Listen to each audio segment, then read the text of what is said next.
stressed and concerned and worried for something that has taken a number of months, in fact, to resolve. Whitelink says it is now reviewing its contract with Smart Parking. Roger Finn for BBC South Today in Livingston.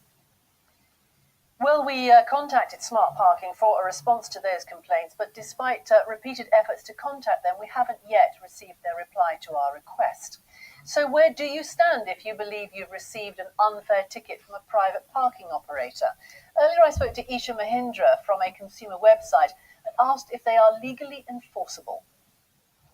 The thing to remember is that when you get a ticket from a private car parking firm, these are actually just invoices, not an official fine. And just like any other invoice that you might get, if you don't think it's right or unfair, then you've got the opportunity to challenge it and say, look, this isn't right, this isn't fair, and I'm not going to pay it. So what constitutes unfair then in this situation? Yeah, it's really important to understand that if you've obviously parked in a place where you're blocking an entrance, say a hospital entrance, or you've overstayed your car parking slot by a couple of hours, then the ticket that you might get in those circumstances can be seen as fair.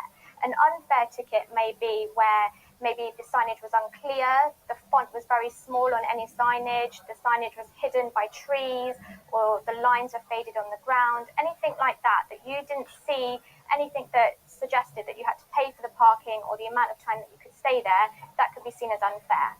Oh, the government's considering bringing in a sort of a new code of practice for private parking companies. Are they going to address this?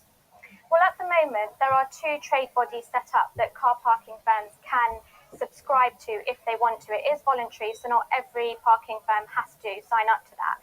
The one that the government is looking at is along the similar lines, but they're going to try and standardise it across all private car parking firms. But again, it may not be voluntary, so who knows whether if that comes into the future, if that will help or not. Many people who receive these tickets feel that it's a very heavy-handed approach, and they feel very intimidated.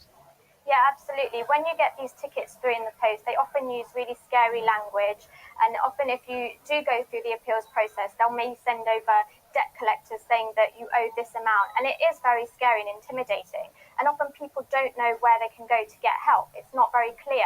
But there are free guides and free template letters available online, which you can download, fill in, print off and send off, which can help you in fighting these unfair parking tickets. Isha Mahindra, thank you so much. Thank you. Hundreds of people who work for the DIY chain Homebase in the south look set to lose their jobs